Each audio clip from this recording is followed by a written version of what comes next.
There are two conditional statements that actually help us to understand this very passage. Hello, beloved, and welcome to the Transformation Hour.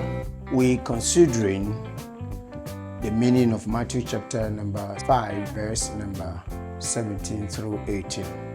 When Christ said he did not come to destroy the law and the prophets, what did he actually mean when he said that?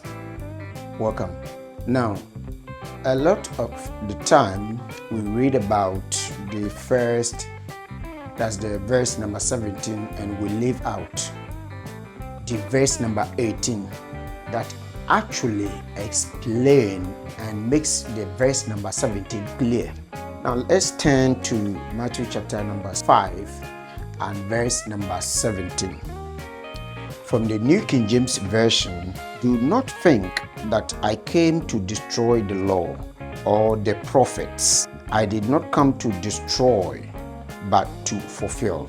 Now, Christ is clear here that his intention about the law, everything that was said about Christ in the law spoke a lot about the coming Messiah. The prophets, the prophet Isaiah, also known as the Messianic prophet, spoke emphatically about the birth, the work of Christ, almost everything about Christ. Then Christ says here that he did not come to destroy, in other words, to contradict, to put that aside, to make everything that was said in the law and the prophets irrelevant. No, Christ says he did not come to effect some of these things, any of these things.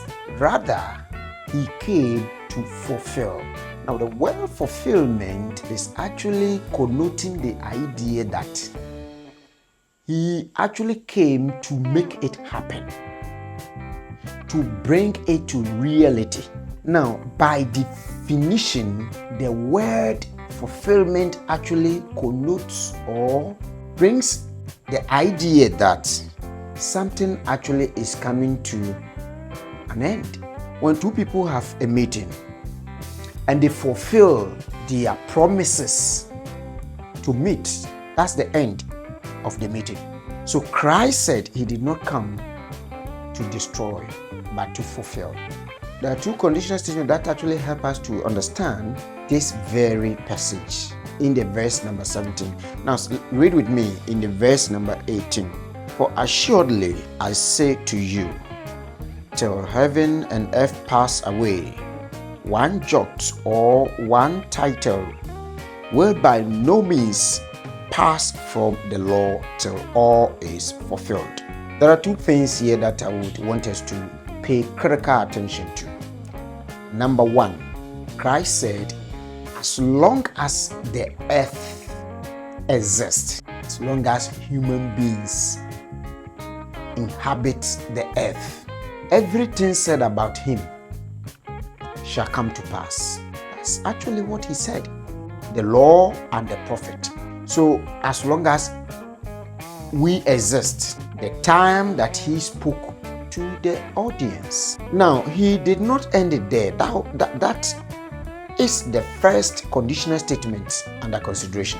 The second conditional statement that we tend to ignore most times is till all is fulfilled. So the first one tends to make clear that the earth will continue, or until the earth is destroyed, fulfillment will come. Then the second one makes it clear that after the fulfillment, then the law will be no more. Then whatever the prophets said about Christ will not still be in the future, but then it had been fulfilled. So the point here is that the first till emphasizes on the fact that the fulfillment of Christ's messages in the law and the prophets were still in future. Then, till all is fulfilled tells you that after fulfillment, the law and the prophets are brought to an end. This is where a lot of students of the Bible find it difficult to understand. May God bless you and help us to understand. Now, the law and the prophets were fulfilled by Christ. When Christ died, was buried, and resurrected on the third day, he put to an end the law and the prophets. This is the way we should understand Matthew chapter 5, verse number 17 and 18. Thank you for watching. Subscribe and you may share to your loved ones.